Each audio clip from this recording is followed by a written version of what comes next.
So for those of you who don't know Sarah already, she is an American activist and politician who is a Delaware state senator-elect, set to be sworn in January 21. It actually has occurred to me that the third Wednesday, actually it occurred to Kathleen, who will be responsible for our meetings next year, that the third Wednesday of the month is January 20th. So I don't know quite what we're going to do about that. Until recently, she was the National Press Secretary of the Human Rights Campaign. After winning the September 15th Democratic primary in the safely Democratic 1st Delaware State Senate District, she won in November 2020. And when she's sworn in, she will become the first transgender state senator in the entire country. So good for Delaware, making her the highest ranking transgender official in the United States history.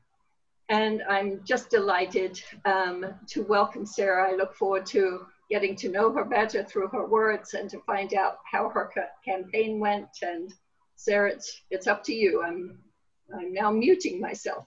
Thank you. Well, thank you so much, Christina, and thank you for your leadership of the Shore Democrats. Congratulations to the new leadership team, Madam President-elect Thompson. Congratulations to you. It's really wonderful to be on with you all. It's great to see some friendly faces, including my friend Mitch Crane and others. My friend Jim Hussey is also joining me from Newcastle County with you all. So Jim, good to see you. And thank you so much to, first off, the Shore Democrats for all of your work on behalf of Democrats here in Delaware and nationally. As someone who grew up in the Democratic Party, who considers myself a yellow dog Democrat, it's groups like this that fuel our party, that fuel our campaigns, and have ensured that Democrats won up and down the ballot this past November here in Delaware, and that we now have not only a Democratic governor, but supermajorities in both of our General Assembly chambers, which is a wonderful advancement that came because of the work of so many people in this group and so many Democrats across Delaware. I'm so sorry that we all can't be together. I was looking forward to being with you all, but I think it was a responsible decision for us to move this to Zoom, given the current circumstances here in our state. I'm going to share a little bit about my background, what got me involved in politics and led me to run for office. I'll talk a little bit about the campaign that we just had and also this moment I see for our state and the potential for progress that's before us. And then I'd love to open it up for questions and have a conversation and to hear from you all about what you'd like to see from the Delaware General Assembly. While my ultimate responsibility is to the residents of the 1st Senate District, I'm mindful that the policies we adopt will be impacting Delawareans in all 3 of our counties. And so I'd love to hear your thoughts and questions after I speak. I grew up in the district I now have the privilege of representing, Delaware's 1st State Senate District, which includes Claymont, Bellefonte, and parts of the city of Wilmington. And it's an incredibly special community. It's a special community because the diversity of our community demographically and economically really reflects the full diversity of Delaware. But it's also a special community for me because this is the area that helped raise me. It helped shape me into the person that I am, and it helped sustain me through some of the most difficult challenges in my own life, from my fight for equality here in Delaware to personal tragedy that I've faced. In many ways, I feel like I've seen this community at its best. I feel like I've seen our state at its best, demonstrating the values of kindness, respect, and care for one another. And one of the reasons why I decided to run is because I believe that we have a ways to go before we make sure that we more fully live up to our values as a state of neighbors for every single one of us. And growing up, I was one of those people who feared that here in this state that I love, I could be left behind. As a young person, struggling with who I am, struggling with whether I could live authentically, I looked around my community and I didn't see anyone like me in positions of leadership. I didn't see anyone, frankly, like me who was out and embraced by their community, who had found love, who had been able to find professional opportunities and fulfillment, who'd been able to make a difference publicly in their community. And as the saying goes, it's difficult to be what you can't see. And my first entrance into Delaware politics was at a young age. I started volunteering when I was 13. So in many ways, the Delaware Democratic Party helped raise me as well. And I got involved because as I struggled with who I am and how I fit into this world, politics seemed like the place where you could make the most amount of change for the most number of people in the most number of ways possible. And where even if I couldn't live authentically, I could hopefully make some change to ensure that more people could live openly and freely and fully. That if I couldn't do that, that helping to make it a reality for others might make my life worth living. So I got involved in politics. I had the pleasure of volunteering for Matt Dehn, interning for Beau Biden, and eventually working for Governor Markell, and then again for Beau Biden during his reelection campaign in 2010. And throughout all of that experience, I got to see so many communities throughout this state. Christina was asking me earlier, she said, do you get down to Sussex very often? I said, not as much as I'd like, but I also get to see the parts of Sussex that a lot of people up in Newcastle County don't go to as often. I had the opportunity to travel to all 57 towns and municipalities in the state of Delaware with Jack Markell when he ran for governor. So I've seen this state in all of its beauty. And I worried that if I came out, that the state I love wouldn't have a heart big enough to love me back. And it wasn't until my time in college, like so many people, that I was able to have the experiences and find the courage and confidence to finally embrace the truth about who I am and come out. And what was so incredible for me, what was so incredible for my family, was that from the moment I started sharing my news with my neighbors, with fellow Delawareans, with political leaders like Governor Markell and Beau Biden, the response was nothing but love and support. And I recognize that as difficult as it was for me to do that, it was still relatively easy compared to the experiences of so many people.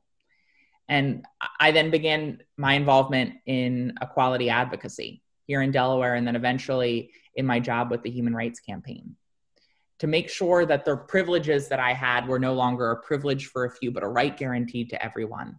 And I was fortunate enough to work with advocates from across Delaware, including folks like Mitch Crane and advocates at Equality Delaware and Stonewall, to pass the Gender Identity Non-Discrimination Act of 2013 here in Delaware. And that was a really difficult experience. It was a lonely experience at times when you're advocating on behalf of your rights and looking out on a chamber where no one like you is serving, where no one in that chamber can really wrap their minds around your experience and your truth. But at the end of the day, we were able to convince just enough legislators, literally just enough, to pass that legislation. And Delaware made a little bit of history back in 2013 when we became the first and only state in the history of this country, and this will be true forevermore, to pass both marriage equality and a landmark non-discrimination bill in the exact same year. Every other state had said that they didn't want to do more than one gay bill a year. But here in Delaware, we were able to do something different. And I think part of that was because of our ethos as a state of neighbors. As they say, it's difficult to hate up close. And when you recognize that the issues that we're talking about in our politics, the issues that you see in your news, when you recognize that those impact real people, when you're seeing them in the grocery store, or when you're seeing them at school, or when you're sitting in an office with them, their issues are no longer abstract. And it becomes much more difficult to deprioritize their cause, their rights, their health, and the challenges that they face. And so Delaware was able to send a little bit of a message that even the smallest places can be big enough for everyone. And like I said, I eventually went to work at the Human Rights Campaign to make sure the change we saw here in Delaware is a change that becomes a reality nationwide. But it was during that time and that experience that I had the incredible fortune of meeting a man who would change my life. in so many different ways. I met the man who would become my future husband, Andrew, fighting for equality, and we fell in love. We actually met at the Obama White House, at a White House Pride reception, and we bumped into each other. And I'm ashamed to say I don't remember bumping into him, but Andy remembered bumping into me, and he reached out to me and asked me out on a date. And I was incredibly, incredibly impressed with this young man. He was 3 years older than me. He was in his late 20s at the time. And he was working in national politics to implement the Affordable Care Act and to make sure that in its implementation, it included marginalized people who too often were not able to get the health care that they need. About a year into our relationship, Andy, my significant other at the time, my boyfriend at the time, who I was living with, was diagnosed with cancer. He was fortunate enough to have health insurance, and we were both fortunate enough to have flexible jobs. And he was able to get the care he needed, radiation, chemotherapy, and surgery, and I was able to be his caregiver. And then about 8 months after his last round of chemotherapy and radiation, he got the news that every single cancer patient fears. His cancer was back, it had spread, and for him it was terminal. And so when Andy found out that he didn't have much time left, he asked me to marry him. And we had the incredible privilege of getting married on the rooftop of our apartment building in front of our family and friends in August of 2014. And then just 4 days after that, he passed away. And knowing and loving Andy left me profoundly changed.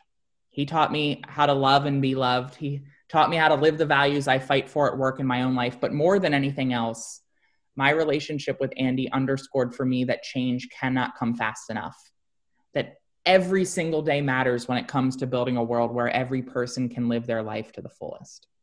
And when we ask people to sit back and allow for a slow conversation to take place before we treat them with dignity and ensure them opportunity, we are asking people to watch their one life pass by without the respect and fairness that every person deserves.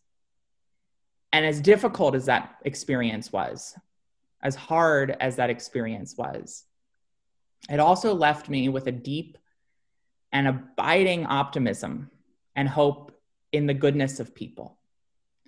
My brother, who's a radiation oncologist, said to me in the final months of Andy's life, he said, this was going to be incredibly difficult, but that I should take stock in the acts of amazing grace that would be everywhere. And that grace, that goodness was truly everywhere. From our family and friends organizing a wedding for us in 5 days to Andy surviving long enough to make it to the rooftop of our apartment building. And what that experience left me with is the knowledge that all of us, even in the most difficult times, even in the most significant tragedies, we can all bear witness to acts of amazing grace. And it showed me that hope as an emotion and hope as a phenomenon, it only makes sense in the face of hardship. And I think right now we are seeing that so clearly here in Delaware, so clearly around the country. We are seeing acts of amazing grace, of neighbors sacrificing and serving for one another, of people who are donating clothes and food and whatever money they have to look out for neighbors when hard times hit as we face this crisis. One of my favorite quotes from one of my favorite people is by Mr. Rogers. And he said that when he was young and he would see something scary on the news, his mother would tell him to look for the helpers. And we're seeing those helpers everywhere. We're seeing that individual service and sacrifice from so many people in our community. And I believe that it's our responsibility right now. It's our responsibility as Democrats, as Delawareans. It's my responsibility as an elected official to make sure that we meet this moment with meaningful action, that we see that individual service and sacrifice that so many of our neighbors have demonstrated over the last year, and that we meet it with policies that leave a lasting change, that honor them, that honor the people who have lost their jobs, who've lost their loved ones, who have lost their lives during this pandemic. I ran for office before COVID hit because I believed that, one, change and progress is possible. It's easy to look at our national politics and get so dispirited and discouraged that we end up giving up on the capacity of our democracy to make people's lives better. But throughout my life and the work that I have done and the life that I have lived, I have seen that it is through those acts of amazing grace, it is through that unending hope that we have time and time again transformed what once seemed so impossible that it was almost incomprehensible, not just into a possibility, but into a reality. We've done that here in Delaware on a number of issues like LGBTQ equality. We've done that throughout the history of our country, and we've been called to do that once again.